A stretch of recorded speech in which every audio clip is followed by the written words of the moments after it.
जय श्री कृष्ण। नमस्कार। जीवन के हर मोड़ पर जब उत्तर धुंधले पड़ जाएं, जब मन बेचैन हो और रास्ता नजर ना आए, तब कोई है जो हर बार हमें थामता है। श्री भगवान उवाच। जी हाँ, वही श्री कृष्ण जिनके शब्द सिर्फ उपदेश नहीं, एक दिव्य संवाद है आत्मा से आत्मा का। भगवत गीता एक ऐसा ग्रंथ जो हर युग में प्रासंगिक है, हर दिल में जिंदा है, और अब यही दिव्यता एक नई संवेदना के साथ आप तक पहुंचेगी मेरे यानी सोल संवाद विद प्राची के माध्यम से, जहां हर श्लोक एक दर्पण होगा और हर अर्थ एक उत्तर। तो आइए ज्ञान की नहीं, जागृति की यात्रा पर निकले। यहाँ गीता सिर्फ पढ़ी नहीं, जी जाती है। जैसे कि हम सब जानते हैं, भगवान अनंत हैं, उनका सब कुछ अनंत है। फिर उनके मुखारविंद से निकली हुई गीता के भावों का अंत आ ही कैसे सकता है। अलग अलग आचार्यों ने गीता की अलग अलग टीका लिखी है। उनकी टीका के अनुसार चलने से मनुष्य का कल्याण तो हो सकता है, पर वह गीता के अर्थ को पूरा नहीं जान सकता। आज तक गीता की जितनी टीकाएं लिखी गई हैं, वे सब की सब इकट्ठी कर दें तो भी गीता का अर्थ पूरा नहीं होता।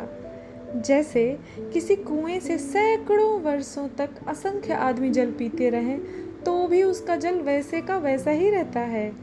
ऐसे ही असंख्य टीकाएं लिखने पर भी गीता वैसी की वैसी ही रहती है, उसके भावों का अंत नहीं आता। कुएं के जल का तो सीमा है, पर गीता के भावों की सीमा नहीं। अतः गीता के विषय में कुछ भी कहता है तो वह वास्तव में अपनी बुद्धि का ही परिचय देता है।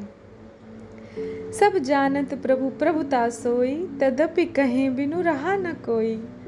भगवान की वाणी बड़े बड़े ऋषि मुनियों की वाणी भी ठोस और श्रेष्ठ है, क्योंकि भगवान ऋषि मुनियों के भी आदि हैं। गीता उपनिषदों का सार, पर वास्तव में गीता की बात उपनिषदों से भी विशेष है, कारण कि अपेक्षा कार्य में विशेष गुण होता है।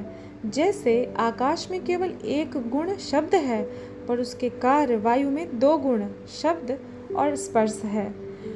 वेद भगवान के निश्वास हैं और गीता भगवान की वाणी है। निश्वास तो स्वाभाविक होता है, पर गीता भगवान ने योग में स्थित होकर कही है। अतः वेदों की अपेक्षा भी गीता विशेष है।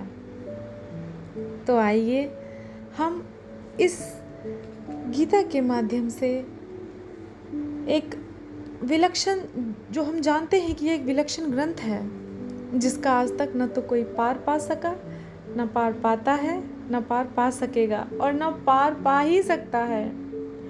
गहरे उतरकर इसका अध्ययन मनन करने पर नित्य नए नए विलक्षण भाव प्रकट होते रहते हैं।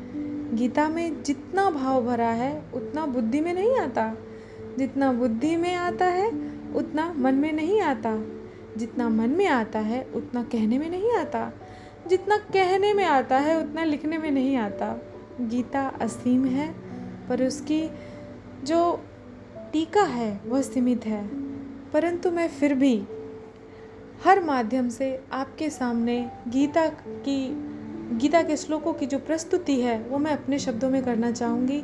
हमारे धर्म ग्रंथों के माध्यम से जो उनमें लिखित, उनमें वर्णित है, मैं उन सब के माध्यम से मैं आप तक पहुँचाना चाहती हूँ। आप इनको सुनिए, अपने जीवन में अपनाइए।